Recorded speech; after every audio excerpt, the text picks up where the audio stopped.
Commander Jinwoo's crystalline form shimmered as he floated before the massive holographic display aboard his flagship. The Zephyrian vessel, a sleek construct of living crystal and energy, drifted silently through the void beyond Pluto's orbit.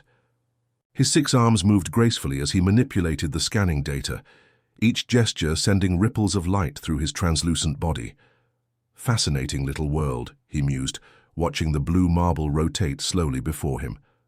The planet's surface showed swirling white clouds, vast blue oceans, and patches of green and brown landmasses. So much potential, yet inhabited by such limited beings. His subordinate, Lieutenant Kyungwon, approached with measured steps. The younger Zephyrian's crystal body chimed softly as he moved, creating a melody that would have sounded like wind chimes to human ears. "Commander, the deep scans are complete. The dominant species shows remarkable biological diversity, but minimal technological advancement." Jinwoo expanded the hologram, zooming in on various regions of Earth. Tiny lights flickered across the continents, representing human cities and infrastructure. "Look at this fragmentation," he said, gesturing at the political boundaries overlaying the planet's surface. Over 200 separate nations, each with their own primitive governments. They waste enormous resources fighting each other instead of advancing their civilization. The energy signatures suggest they've barely mastered nuclear fusion, Kyungwon reported, his voice carrying the crystalline harmonics typical of their species. Their fastest vessels can barely reach their own moon. At their current rate of development, it would take them centuries to achieve interstellar travel. On the display, tiny spacecraft moved between Earth and its lunar satellite, looking like insects crawling between leaves. Jinwoo watched a space station orbiting the planet, noting its crude construction and limited capabilities. "Pathetic," he whispered. "We could conquer this entire system with a single patrol squadron." Meanwhile, 15,000 kilometers below on Earth's surface, Dr. Minji Park rubbed her tired eyes as she stared at the computer monitors filling her laboratory. The Seoul Advanced Space Research Institute hummed with activity even at this late hour. Banks of quantum computers processed data streams from deep space monitoring arrays scattered across the globe. Tae-hyung burst through the lab doors, nearly spilling the steaming coffee he carried. His usually calm demeanor had been replaced by barely contained excitement. "Minji, you need to see this immediately. The Arecibo backup array just confirmed your readings." Minji turned from her workstation, accepting the coffee gratefully. "The patterns are getting stronger," she said, pulling up a complex waveform display. "These aren't natural cosmic phenomena. The mathematical precision is too perfect, too structured." The display showed intricate energy patterns that pulsed with rhythmic regularity. Tae-hyung leaned closer, studying the data. "It's like someone is conducting a systematic scan of our entire solar system. The energy sweeps follow a perfect geometric progression."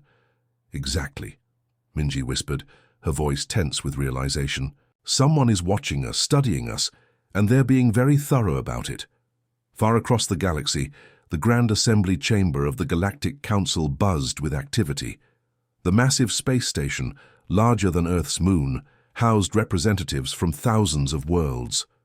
In the central amphitheater, 3 dominant species held court over the lesser civilizations. The collective's representative appeared as a shimmering mass of interconnected nodes, each one housing millions of individual minds linked in perfect harmony. When it spoke, the voice resonated with the combined thoughts of an entire species. "The Sol system presents minimal strategic value," it declared. "The primitive inhabitants pose no threat to galactic stability." Beside it, a being of pure energy flickered and pulsed. The luminary ambassador's form constantly shifted between different wavelengths of light, creating a dazzling display that hurt to look at directly. "Our analysis confirms the collective's assessment," it said, its voice like the singing of stars. "These humans have not even achieved planetary unity. They remain trapped by primitive tribal instincts." Commander Jinwoo's holographic image appeared before the assembly, transmitted across thousands of light years. "Honored council members, I recommend we classify Earth as a Class D world and schedule it for routine colonization within the next 50 years. The native population will offer no significant resistance. The collective's nodes pulsed in agreement. Acceptable timeline. We have more pressing concerns with the rebellion in the Andromeda sector.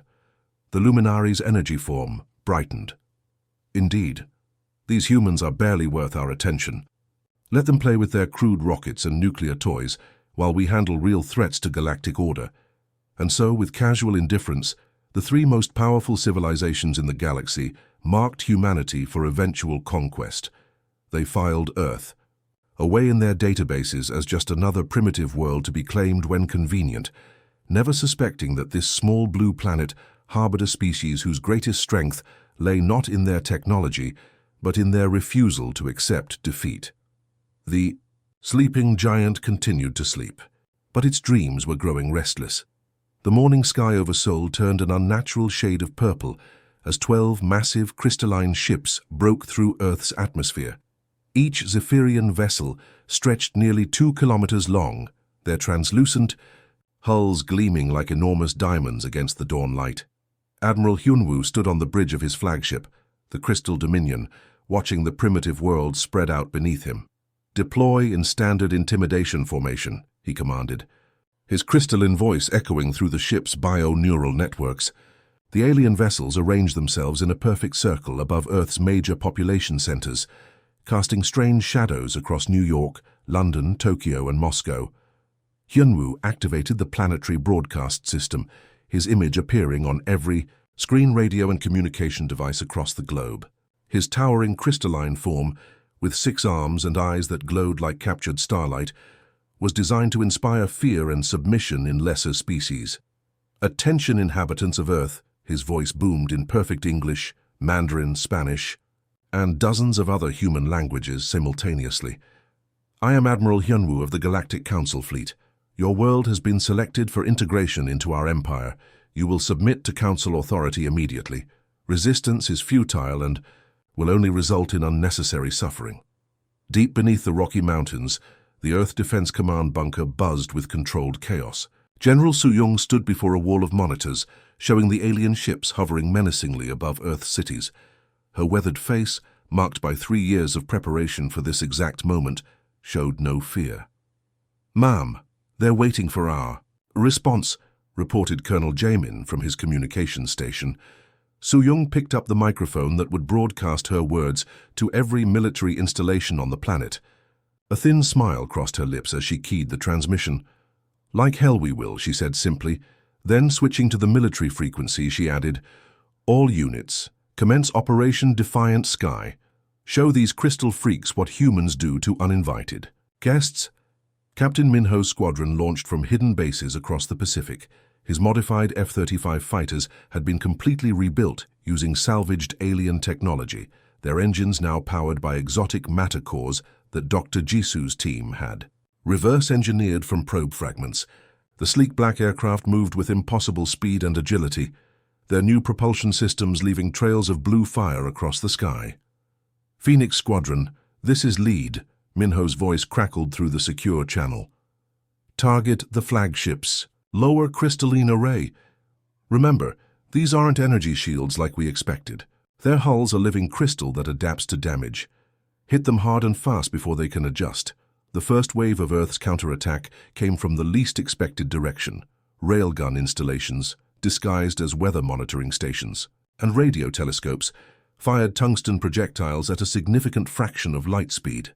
The Zephyrians' energy-based defensive systems, designed to deflect plasma bolts and laser arrays, offered no protection against solid matter moving at relativistic velocities. Admiral Hyunwoo's flagship shuddered violently as 3 tungsten slugs punched through its crystalline hull like bullets through glass. Alarm harmonics rang throughout the ship as bioluminescent damage indicators flickered to life across every surface. "Impossible!" Hyunwoo's form flickered with shock and rage. "These primitives shouldn't possess kinetic weapons of this magnitude. Our intelligence was completely wrong." Lieutenant Kyung-won's voice carried panic frequencies as he reported from the tactical station. "Admiral, they're using modified nuclear warheads as kinetic penetrators. The electromagnetic pulse is disrupting our neural networks." The second wave came from orbit, as hidden satellites revealed their true purpose. What the Zephyrians had dismissed as primitive communications arrays suddenly unfolded into weapons platforms. Tungsten rods, accelerated by magnetic launchers, rained down on the alien formation like spears from the gods. Dr. Jisoo watched the battle unfold from her underground laboratory, surrounded by the fruits of 3 years of desperate innovation. Alien probe fragments, carefully dissected and analyzed, had yielded secrets that transformed human technology overnight. Her team had learned to weaponize everything from the aliens' own bioneural interfaces to their crystalline hull composition. Their shields aren't actually shields, she explained to her assistant Sungmin as explosions lit up the sky above them. They're adaptive crystalline matrices that learn from each energy attack and become immune to it. But they never expected kinetic weapons because no advanced civilization still uses them. On the surface, Captain Yejin's ground-based missile, batteries unleashed a barrage of modified ICBMs. Each warhead had been replaced with a cluster of ceramic tungsten penetrators designed specifically to shatter crystalline structures. The missiles streaked upward on pillars of fire, their targeting systems guided by quantum computers that could predict alien evasive maneuvers.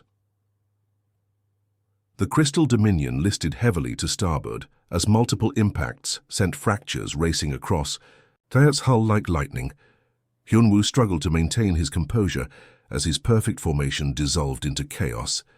3 of his vessels had already suffered critical damage, their crystalline hulls darkening as internal systems failed.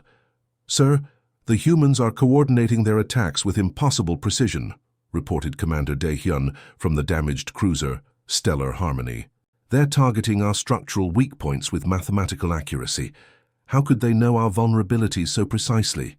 The answer came from space itself, as hidden observation posts scattered throughout the asteroid belt revealed their true nature. For 3 years, humanity had been watching, learning, and preparing.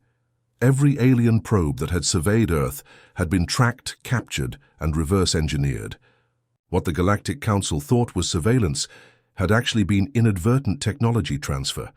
The minor enforcement action that was supposed to last mere hours stretched into days as human resistance proved far more sophisticated than anyone had imagined. The primitive species that couldn't even achieve interstellar travel was somehow fighting the galaxy's most advanced military to a standstill.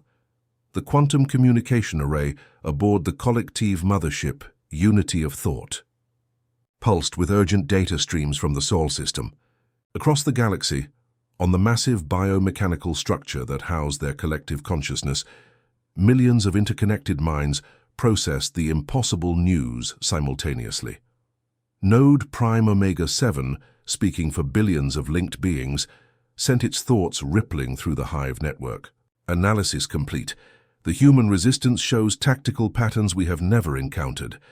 They adapt faster than our predictive algorithms can calculate. Deep within the collective's central processing core, a structure the size of a small moon, holographic displays showed the battle footage from Earth. Swarms of human fighters, weaved between crystalline Zephyrian ships like angry wasps, their movements chaotic, yet devastatingly effective. Class D species resisting our enforcement protocols. Node Prime Epsilon 2's consciousness merged with the collective analysis. This violates 3,000 years of galactic precedent. Primitive species submit. They do not fight back with such creativity. Meanwhile, in the Luminary home dimension, beings of pure energy gathered in configurations that would have been impossible in normal space. Their forms pulsed with frequencies that could ignite stars or freeze entire worlds. Supreme Radiance Zeta Prime, an entity older than Earth's sun, blazed with indignation. "These carbon-based creatures dare to resist the natural order." Its voice resonated across light years, like the death song of dying galaxies. "We who have converted entire solar systems into pure energy, who have transcended physical limitations, challenged by beings that still require crude matter to exist."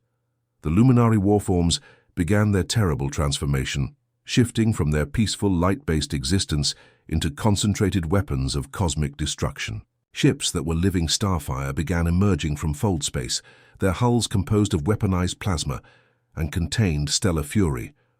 On Earth, the initial shock of successful resistance had given way to grim determination. Commander Suho crouched, in the ruins of what had once been downtown Tokyo, his tactical display showing alien supply routes crisscrossing the Asian continent. The Zephyrians had established forward bases, thinking they could simply wait out human resistance through attrition. They were learning otherwise. Ghost Team Alpha, target the communication relay at coordinates 779, Suho whispered, into his throat microphone.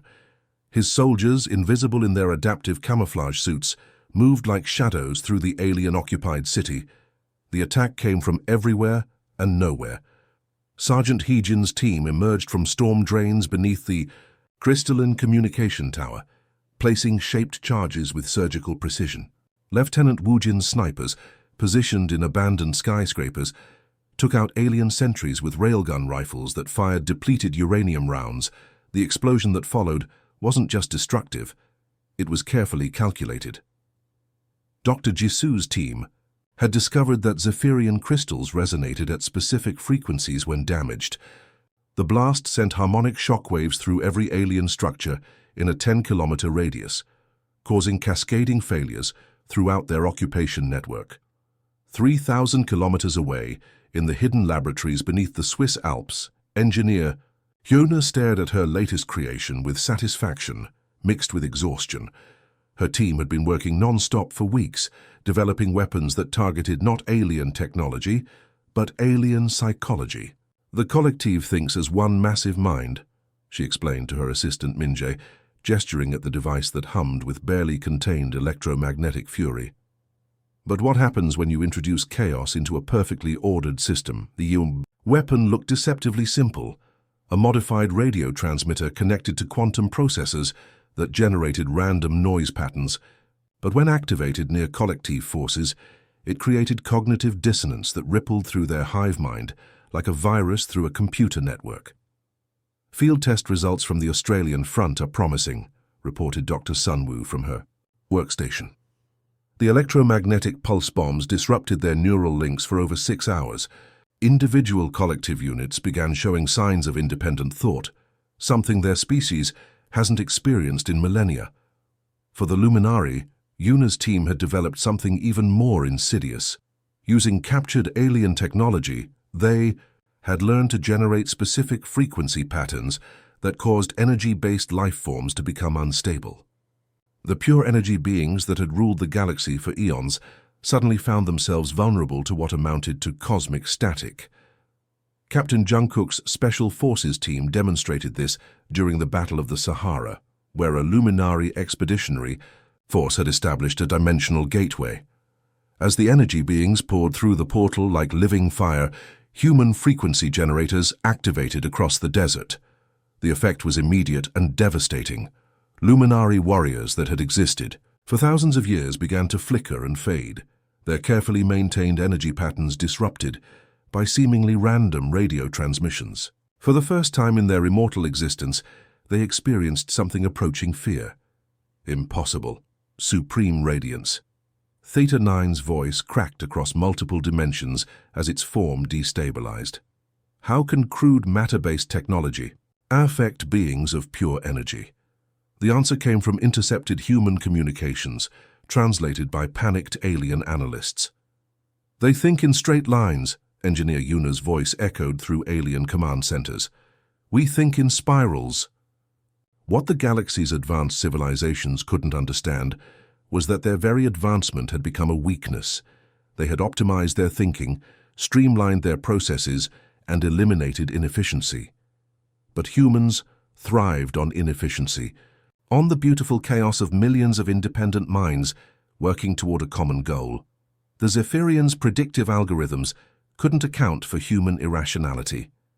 The collective's perfect unity shattered when confronted with coordinated randomness. The Luminari's transcendent energy forms proved vulnerable to the electromagnetic noise of a species that still used primitive radio waves. Every alien victory came at 10 times the expected cost. Supply convoys disappeared into ambushes that shouldn't have been possible. Communication networks failed due to attacks that violated every known principle of warfare. Forward bases found themselves under siege by enemies that appeared from nowhere and vanished like ghosts. The galaxy's superior civilizations were learning a harsh lesson. Sometimes the primitive approach was the most effective one.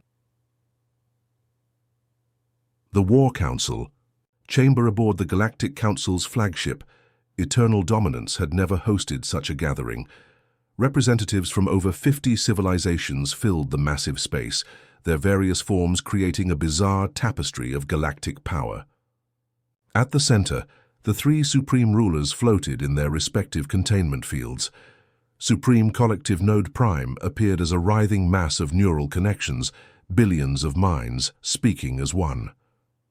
The human infestation has spread beyond acceptable parameters. 17 worlds have declared independence, inspired by these primitives' defiance. The luminary supreme radiance blazed with controlled fury, its energy forms cycling through colors that hurt to perceive directly. 3 of our energy harvesting stations have been sabotaged by species we conquered centuries ago. This rebellion must be crushed immediately. Admiral Hyunwoo's crystalline form still bore the scars from his encounter with human weapons. I recommend total annihilation.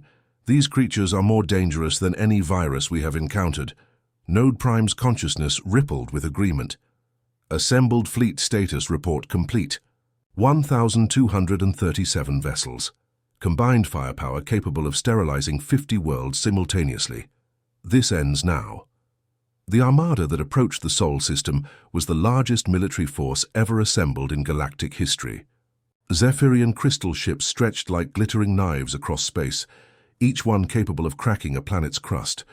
Collective biomechanical vessels pulsed with organic weapons that could consume entire ecosystems. Luminary energy constructs blazed like miniature stars, their plasma cannons hot enough to ignite atmospheres. Admiral Yoongi, commanding the lead Zephyrian dreadnought Crystal Storm, studied the tactical displays with growing confusion. Sensors show minimal defensive installations, a few orbital platforms around the third planet, some primitive space stations. Where are their defenses? His question was answered as the fleet crossed Pluto's orbit. What had appeared to be ordinary asteroids suddenly erupted with activity. Massive hangar doors opened in the sides of Space Rocks, revealing sleek human warships that had been hiding in plain sight for years. Colonel Dongyun's voice crackled across every communication frequency as his lunar command center came online. The moon's surface split open like a flower, revealing weapon emplacements that had been carved from the rock itself over decades of secret construction. "Welcome to our neighborhood," he broadcast, his words translated into every alien language. Simultaneously, "We've been expecting you." The lunar surface transformed before the aliens' horrified eyes. What they had assumed was a dead rock revealed itself to be the most heavily fortified military installation in the galaxy. Railgun platforms emerged from crater shadows, their magnetic coils charging with enough power to launch projectiles at relativistic speeds. Missile silos opened across the Sea of Tranquility, revealing arsenals that had been stockpiled for this exact moment. Captain Hyejin's fighter squadron launched from hidden bases scattered across the asteroid belt. Her ship, the Sol's Fury, was unlike anything the galaxy had ever seen. Built using reversed-engineered alien technology and powered by human ingenuity, it moved with impossible grace through the void. "Phoenix Wing, form up on my position," she commanded as her squadron of AI-guided fighters spread out in attack formation. Each ship carried an artificial intelligence that had been trained on every piece of alien tactical data humanity had acquired. These weren't just smart weapons, they were learning weapons. The first collective ships to engage the human fighters discovered this the hard way. Their hive-mind tactical computers, processing thousands of calculations per second, found themselves outmaneuvered by AI systems that adapted and evolved in real-time combat. Every failed attack pattern was instantly analyzed and countered before the aliens could adjust their strategies. Dr. Sunho watched from his biological warfare laboratory, buried deep within Ceres, as his latest creations deployed across the battlefield. Microscopic organisms, engineered specifically to target alien physiologies, spread through the vacuum of space in invisible clouds. The Zephyrians' crystalline forms began to darken as synthetic viruses attacked their bio-neural networks.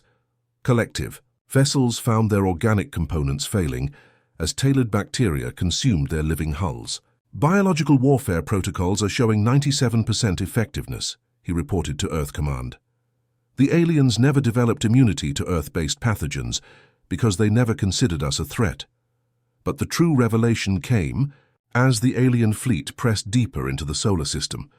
What they had dismissed as primitive asteroid mining operations revealed their actual purpose. Entire asteroids opened up like mechanical flowers, exposing the largest distributed weapons manufacturing system ever conceived.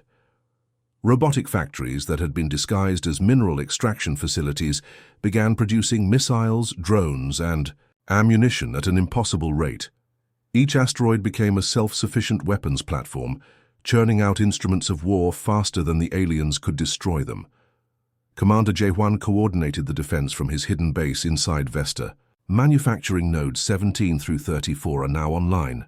Current production rate, 10,000 guided missiles per hour across all platforms. The aliens found themselves facing an enemy that literally grew stronger the longer they fought. Every destroyed human weapon was replaced by 10 more. Every tactical adaptation was met with countermeasures that seemed to appear from nowhere. Supreme Collective Node, Prime's consciousness reeled as the battle reports flooded in. Impossible. Our intelligence indicated a primitive civilization with limited space-based infrastructure. Admiral Jungi's flagship shuddered under the impact of tungsten rounds fired from lunar railguns. They'd been planning this for decades. Every mining operation was actually a weapons platform under construction. The truth was finally clear to the galaxy's supposed masters. What they had dismissed as a primitive solar system inhabited by warlike savages was actually a carefully orchestrated trap. Humanity hadn't just been preparing for first contact. They had been preparing for war with enemies they had never met, using tactics developed through millennia of fighting each other. The species that had never achieved peace had built the perfect war machine, and the galaxy was about to discover why humans had never stopped fighting. The command center buried deep within Titan's methane ice looked like something from humanity's wildest science fiction dreams, yet it was grimly real. Admiral Kyungmin stood before a holographic display that showed the massive alien armada approaching Saturn's rings, their ships gleaming like deadly jewels against the cosmic backdrop. "Ma'am, enemy fleet has crossed the outer perimeter," reported Lieutenant Seo-jun from his tactical station. "Over 1,200 vessels confirmed. They're maintaining standard battle formation, apparently expecting minimal resistance." Kyungmin's weathered face showed no emotion as she watched the alien ships advance. Behind her, dozens of technicians monitored weapon systems that had been hidden throughout the solar system for decades. The Titan base itself was humanity's crown jewel, a massive underground complex that had been constructed under the cover of legitimate scientific research. "Signal all platforms," she said quietly. "Authorization code Omega-77. Fire. Everything." The solar system erupted into war. Hidden weapon platforms scattered across the asteroid belt opened fire simultaneously. Railgun installations disguised as research stations launched tungsten projectiles at incredible speeds. Missile swarms emerged from hollowed-out asteroids like angry hornets, their nuclear warheads replaced with kinetic penetrators designed to shatter crystalline hulls. The lunar surface came alive with destruction. Colonel Dongyun's hidden bases revealed their true power as massive particle beam weapons emerged from crater walls. The Sea of Tranquility, humanity's first landing site, became the launch point for a barrage of antimatter torpedoes that had been secretly manufactured using alien technology. Supreme Collective Node Prime's consciousness reeled as the first wave of human weapons struck the invasion fleet. Damage report indicates 17% fleet losses in the first 90 seconds. How is this possible? The answer came in the form of Captain Won-ho's boarding parties. His specialized assault craft, sleek black vessels no larger than fighters, slipped through the chaos of battle like shadows. These ships carried humanity's most dangerous secret weapon, boarding teams trained in zero-gravity combat using techniques that no galactic military had ever encountered. "Remember, we're not here to fight fair," Won-ho told his teams as they approached the Zephyrian flagship Eternal Crystal. "We're here to win." The boarding pods attached to the alien ship's hull with magnetic clamps, then deployed molecular acid to burn through the crystalline armor. The Zephyrians, evolved from a peaceful species that had never experienced close-quarters combat, were completely unprepared for human infantry tactics. Sergeant Mi-kyung led her squad through the ship's corridors, using explosive breaches and flashbang grenades to disorient the crystal beings. The aliens' perfect formations crumbled under assault techniques developed through centuries of human warfare. "Bridge secured," Wonho reported as his team took control of the enemy flagship. "Admiral Yoongi is our prisoner, and we have full access to their tactical networks." Across the battlefield, similar scenes played out as human boarding parties captured ship after ship. The galaxy's advanced civilizations had forgotten what it meant to fight for survival, while humans had never learned to do anything else. The luminary energy beings found themselves facing an even worse fate. Dr. Sunho's biological weapons, specifically, designed to disrupt energy-based life forms, spread through their ranks like a plague. Supreme radiance. Zeta Prime watched in horror as its eternal companions began to flicker and fade. "Retreat," the ancient being commanded, its voice crackling across dimensional barriers. All forces, immediate withdrawal, but it was too late. The human trap had been perfectly executed. Escape routes were blocked by automated defense platforms. Communication networks were jammed by systems that had learned alien frequencies through decades of careful observation. The battle that the Galactic Council had expected to last hours was over in less than 30 minutes. Of the massive invasion fleet, less than 200 ships escaped the slaughter. The rest were either destroyed, captured, or drifting helplessly with their crews in human custody. News of the impossible victory spread across the galaxy faster than light itself. On worlds that had been conquered centuries ago, oppressed species watched in amazement as footage of the battle reached their hidden communication networks. On Kepler 442b, the enslaved aquatic collective saw their collective overseers flee in panic as reports of the human victory arrived. For the first time in 300 years, they dared to dream of freedom. The crystalline moon of Proxima Centauri erupted in rebellion as the subjugated rock-dwellers realized their Zephyrian masters were not invincible. Similar uprisings sparked across dozens of worlds as the Council's authority crumbled overnight. In the aftermath, President Naeon stood before the assembled United Nations in New York, but her audience was not just humanity. Every species in the galaxy watched as she delivered the speech that would reshape galactic civilization. "We didn't seek this conflict," she declared, her words translated into thousands of alien languages by captured communication systems. "We were content to remain on our small blue world, exploring the stars in peace. But when threatened with conquest and slavery, we chose to fight." Behind her, holographic displays showed the captured alien ships now serving alongside human vessels in joint patrols. Former enemies had become reluctant allies as the reality of the new galactic order set in. "We've proven that no species is superior to another," Naeon continued. "Technology doesn't make you invincible. Unity doesn't guarantee victory. What matters is the will to protect what you hold dear."